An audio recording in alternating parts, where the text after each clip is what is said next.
नेपाळ येथे एसडीपीएफ आयोजित 7व्या Indo Nepal championship 2024 या आंतरराष्ट्रीय पातळीवरील क्रीडा स्पर्धेचं खास आयोजन करण्यात आलेलं होतं। 28 ते 30 ऑगस्ट दरम्यान ही स्पर्धा पार पडली। 12 वर्ष तसेच 14, 17 वर्ष, 19 वर्ष आणि 21 वर्ष खालील त्याचबरोबर खुल्या गटात अशा 6 गटातून मुलांनी आणि मुलींनी या क्रीडा स्पर्धेत सहभाग नोंदवलेला होता।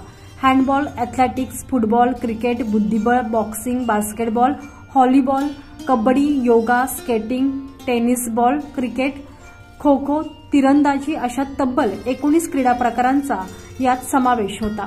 नाशिकमधील आरती राजेंद्र गाडे हिनं 17 वर्षाखालील गटात झालेल्या कबड्डी स्पर्धेत चमकदार कामगिरी करत रजत पदक पटकावलेलं आहे। यापूर्वी देखील नाशिकमधील तरुण गाढे यांनी 17 वर्षाखालील गटात झालेल्या कबड्डी स्पर्धेत आपली चमकदार कामगिरी करत रजत पदक पटकावलेलं आहे। तरुणने यापूर्वी देखील जून 2024 मध्ये नाशिक येथे एसडीपीएफ आयोजित राष्ट्रीय क्रीडा स्पर्धेत उल्लेखनीय सहभाग नोंदवलेला होता। तरुण गाडे याची देशाबाहेरची ही पहिलीच यशस्वी कामगिरी आहे। त्याने त्याचा अनुभव स्वतःच्या शब्दात कथन केलेला आहे। माझं नाव तरुण गाडे आणि मी इंडियन टीम अंडर 17 कबड्डी याचा एक प्लेयर आहे।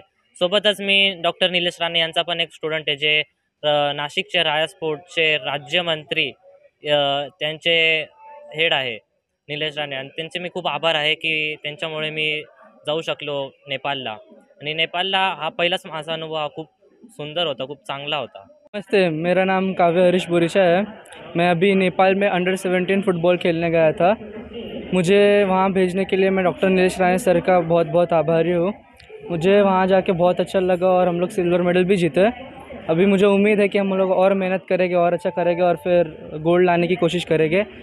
उम्मीद है कि अभी और जाऊंगा और जीतूंगा देश के लिए और देश का नाम रोशन करूंगा। Thank you. तरुण हा 9वीच्या वर्गात शिकत असून नाशिकमधील जिल्हा परिषद शिक्षिका आरती बोराडे आणि उद्योजक राजेंद्र गाडे यांचा तो मुलगा आहे। पालक म्हणून आपली जबाबदारी पार पाडत असताना आलेले अनुभव यावेळी त्यांनी माध्यमांशी बोलताना उलगडून सांगितलेला आहे। तसेच काव्य बोरीचा यांनी फुटबॉल U17 संघात महत्वाची भूमिका बजावत दुसरे रजत पदक पटकावलेले आहे। काव्यानं यापूर्वी अनेक राज्य आणि राष्ट्रीय क्रीडा स्पर्धेत आपला सहभाग नोंदवत उल्लेखनीय कामगिरी केलेली आहे। काव्य बोरीचा याचे पालक हरीश बोरीचा हे बांधकाम व्यावसायिक असून आई गृहिणी आहे। याप्रसंगी काव्य आणि त्याचे पालक यांनी देशासाठी खेळणे किती अभिमानाची बाब असल्याचं माध्यमांशी बोलताना सांगितलेलं आहे। नमस्कार, मी हरीश बोरीचा, माझा मुलगा काव्य बोरीचा आणि तरुण गाडे हे दोघं नाशिकमधून नेपाळसाठी गेले होते खेळायला। तर तिथे त्यांनी कबड्डी स्पर्धा आणि फुटबॉलमध्ये त्यांनी खेळले आणि चांगला परफॉर्मन्स दाखवला, म्हणून त्यांना सिल्वर मेडल मिळालेले आहे। तर मी त्यांना कॉंग्रॅच्युलेशन करतो आहे आणि पुढे अशीच वाटचाल त्यांची पुढे राहील त्याच्याबद्दल मी त्यांना त्याच्यासोबत मी आरती विठ्ठल बोराडे, जिल्हा परिषद प्राथमिक शिक्षक आहे नाशिकमध्ये।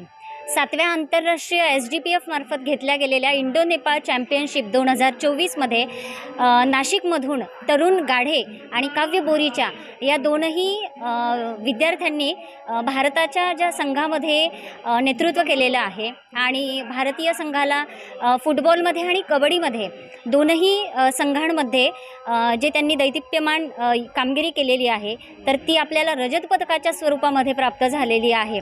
आणि तरुण गाढेची आई म्हणून मला निश्चितच अभिमान आहे की माझा मुलगा देशासाठी खेळतो आहे। आणि गाढे परिवार आणि बोरीचा परिवार कायमच विद्यार्थ्यांच्या आणि आमच्या मुलांच्या पाल्यांच्या पाठीमागे असणार आहे। आमचा संपूर्ण सपोर्ट या मुलांना कायमच असणार आहे। भविष्यात सुद्धा देशाचे प्रतिनिधित्व करण्याची त्यांना संधी मिळेल अशी कामगिरी ते निश्चितच करतील आणि अशी मेहनत घेण्यासाठी नक्कीच ते प्रयत्नशील असतील। धन्यवाद। नाशिकचं नाव आंतरराष्ट्रीय पातळीवर उंचावणाऱ्या तरुणांनी काव्य याला राया स्पोर्ट्स क्लब यांच्यामार्फत पाठवण्यात आलेलं होतं। तसेच राष्ट्रीय गुन्हे नियंत्रण मंडळ दिल्लीचे राज्य संघटन मंत्री डॉक्टर निलेश मधुकर राणे यांचे विशेष मार्गदर्शन त्यांना लाभलेलं होतं।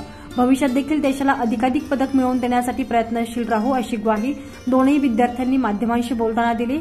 नाशिकच्या शिरपेचा दोन्ही खेळाडूंच्या रूपानं एक हिरा खोवला गेला असल्याची यावेळी प्रतिक्रिया सर्वांमधून उमटत होती। आयोजनाची जबाबदारी नेपाळ येथील राष्ट्रीय युवा क्रीडा विकास प्रबोधिनी कास्की यांनी स्वीकारली आणि यशस्वीपणे पार पाडली।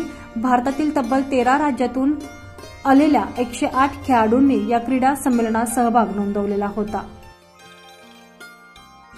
संजय परमार, नाशिक न्यूज, नाशिक.